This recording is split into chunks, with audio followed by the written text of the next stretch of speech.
Three Bears by W. Denslow. Read by Fritz, Braunberger.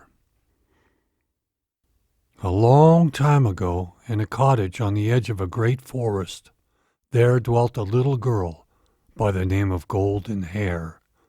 She was an orphan and lived with her grandmother, who loved her dearly.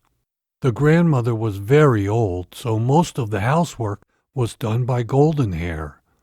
But she was so young and strong she did not mind that a bit, for she had plenty of time to play and was merry the whole day long. Although little Golden Hair lived too far from the other children, she was never alone, for she had many friends and playmates in the wild creatures of the woods.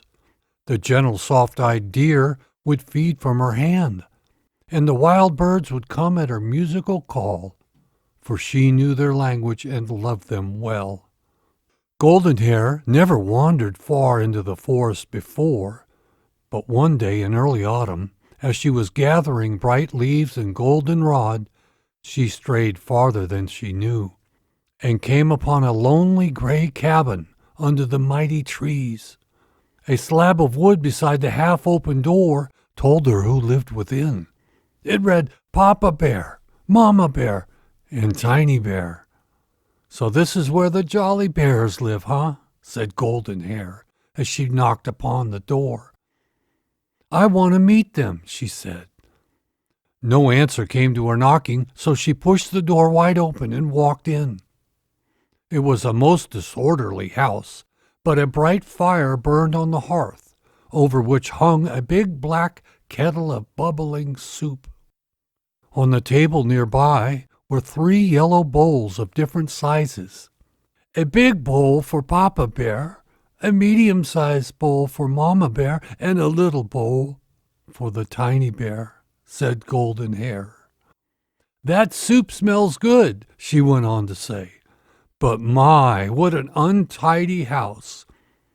I'll put this place to rights while I'm waiting for the bears to come home." So she went to work to sweep and dust and soon had the room in order. Then she went into the bedroom and made up 3 beds, the big one for Papa Bear, the medium-sized one for Mama Bear, and the little one for Tiny Bear.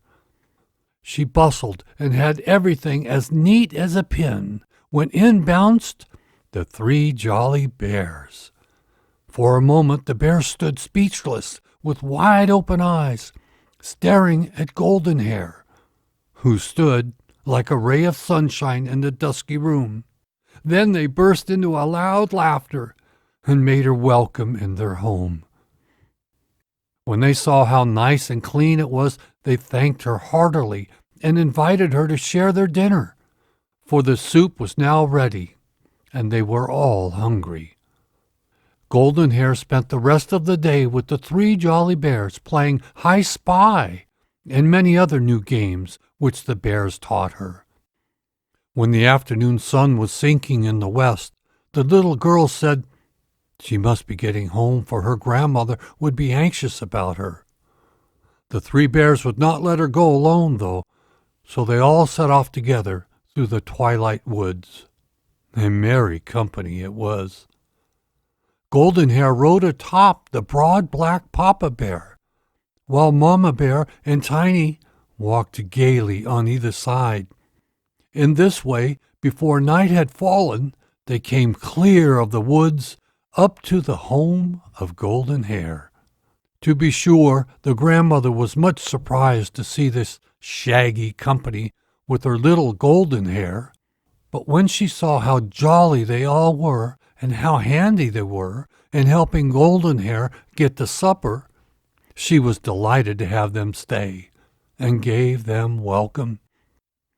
Papa Bear split the wood, brought it in and built the fire. Mama Bear got the tea kettle and filled the water that was carried from the well by Tiny Bear. And soon they were all able to sit down to a good supper of hot biscuit and wild honey, pumpkin pie, with tea for the elders and nice sweet milk for Golden Hair and the Tiny Bear. The grandmother liked the 3 bears so well, the 3 bears were so delighted with the comforts of home, that they all decided to live together for the general good. Papa Bear would do the chores and stand guard over the house at night.